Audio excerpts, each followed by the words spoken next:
Vecna is dead, the Mind Flayer is defeated, the Upside Down should be gone. But one question remains, where were the monsters that started it all? The Demogorgons vanished. Maybe they were just sipping upside down cocktails in Dimension Y. In this video, we're exploring theories behind their greatest disappearance in TV history. Stick around, subscribe if you love Stranger Things breakdowns, and tell me in the comments, where do you think the Demogorgons were? The first reason the Demogorgons were missing is simple. They required direct control, and in the finale, Vecna was already stretched beyond his limits. Unlike structural elements of the Upside Down, which can persist passively, the Demogorgons are active agents. They do not act on their own with intelligence. They respond to a psychic directive, which means they demand attention, focus, and constant management. Throughout the series, we see that even one Demogorgon left unattended can create chaos, draw human forces, and undermine a plan. In the finale, Vecna was attempting something far greater than a conventional attack, and he could not afford to allocate mental bandwidth to controlling unpredictable creatures. At the height of the final battle, Vecna was doing multiple things simultaneously. He was holding open the 4 gates, each anchored to a precise location across Hawkins, which is a psychic strain that requires continuous attention. He was sustaining the stasis of the Upside Down structure, keeping the world-altering connections intact long enough for the merge to proceed. At the same time, he was mentally engaging Eleven, anticipating and countering her attacks on a psychic level. This is a level of multitasking that is explicitly shown to be draining. In prior episodes, even partial psychic engagement with one person or one gate produces physical and mental strain. In such a scenario, adding Demogorgons to the mix would not be a simple enhancement, it would be a liability. Demogorgons are not fire and forget weapons. They do not function like the passive vines of the Upside Down that spread through Hawkins on their own. They do not behave like the ambient presence of the Mind Flayer, which influences environments without requiring constant conscious direction. Each Demogorgon requires active guidance to hunt, attack, and prioritize targets effectively. Without that direction, they act purely on instinct, which is unpredictable and can interfere with higher order objectives. The show demonstrates this repeatedly. When Demogorgons are left to their own devices, they draw attention, attack indiscriminately, and trigger military or human intervention, as seen both in Hawkins and in Russia.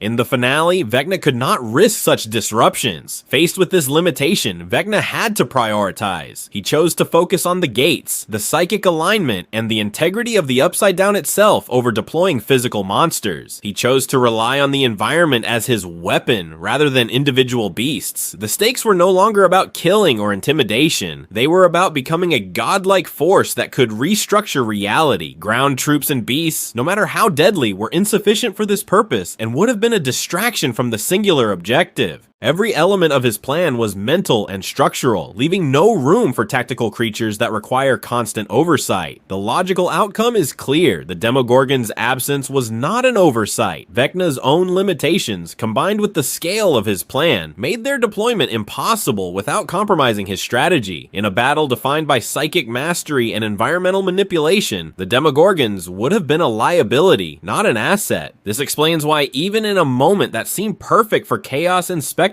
the monsters that started it all were nowhere to be seen. They were intentionally sidelined, a consequence of Vecna's overextension and the sheer scope of the final battle. In Stranger Things Season 5, Vecna's endgame is not built around destruction, but precision.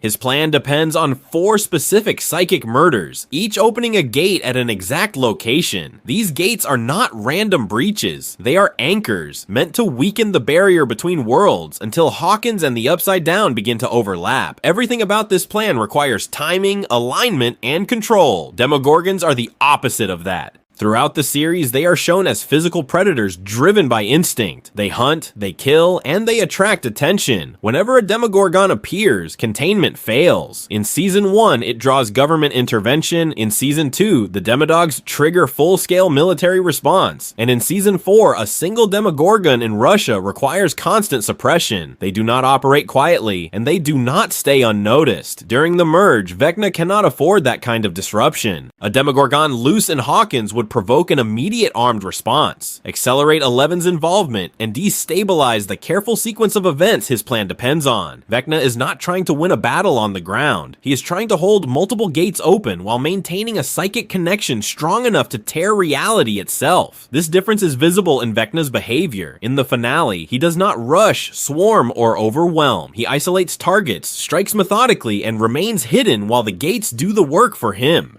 His approach is cold, patient, and deliberate, the opposite of how Demogorgons function. Vecna did not avoid using Demogorgons because he lacked them. He avoided them because they would introduce chaos at the exact moment his plan required absolute synchronization. One of the most curious things about the final season is that the last creatures we clearly see in action are not full-grown Demogorgons, but smaller adolescent Demodogs, the juvenile forms of the species that have appeared throughout the series. In prior seasons, these younger creatures were repeatedly shown to be offspring or stages of the monstrous life cycle, held in check or released in packs by the larger hive mind of the Upside Down and the Mind Flayer. Fans even speculated that with enough time and resources, these creatures could mature into full Demogorgons, powerful beings capable of opening rifts and doing significant damage on their own. Yet in the climactic volume of Season 5, the episodes immediately before and leading into the finale, full-grown Demogorgons are conspicuously absent, and the only creatures seen are these smaller entities like the Demodogs encountered in the hospital and washed up in earlier sequences. Significantly, those Demodogs are eventually neutralized in that sequence, suggesting they weren't the main force at play.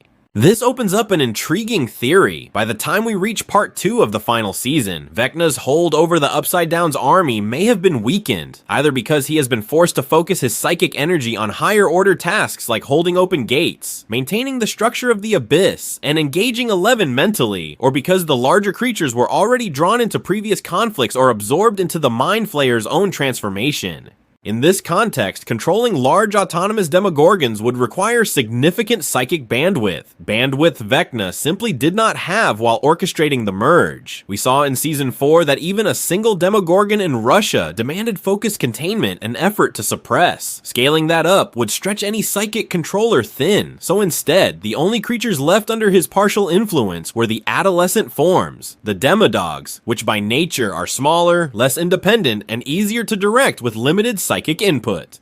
That could mean that Vecna's strategy had already shifted. Rather than commanding a distributed army of powerful beasts, he was forced to settle for managing the creatures that required less conscious control, leaving the adults either dormant, scattered, or simply not responsive without a stronger hive connection. Viewed this way, the final absence of Demogorgons is not just a narrative omission, but a reflection of how exhausted and stretched Vecna's power has become by the time the finale arrives. The creatures that once constituted the core of the Upside Down's terror are reduced to the remnants that can still be influenced at lower psychic cost, a detail that fits with how the season shows him pushing his abilities to their extreme limits as he tries to hold open the gates and merge worlds. This creates a compelling theory. Vecna could only command the smaller, less mature creatures, because that's all his failing network of psychic control could sustain at that point in the plan. One of the most dramatic moments in Stranger Things Season 5 Volume 2 is the massive explosion inside the Upside Down. It's not just a big visual moment. It's the first time we see that dimension itself being torn apart.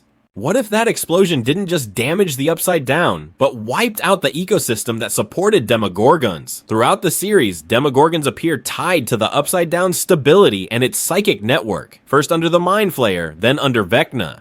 In Volume 2, the explosion is shown as more than physical destruction. Entire regions collapse, organic structures decay, and the environment starts to unravel. That suggests a breakdown not only of space, but of the psychic system holding everything together. If Demogorgons depended on that stability to survive, on terrain, energy, and hive mind coordination, then the explosion may have either killed them outright or severed their psychic connection. This also explains something important. The Demogorgons weren't just missing in the finale. The world that created them may no longer be capable of sustaining them. Seen this way, their absence isn't a mistake.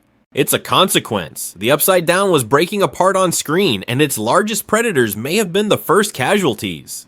So there you have it, theories for why the monsters that started it all were nowhere to be seen in the Stranger Things finale. Whether it was Vecna's strategic precision, his overextended control, or the aftermath of the upside down explosion, it's clear their absence wasn't random. Or maybe there's something else we'll get to discover from the Duffer Brothers in the future. Now it's your turn. Where do you think the Demogorgons were during the final battle? Drop your theory in the comments, hit subscribe if you love deep Stranger Things breakdowns, and don't forget to like the video if it made you see Hawkins in a whole new way.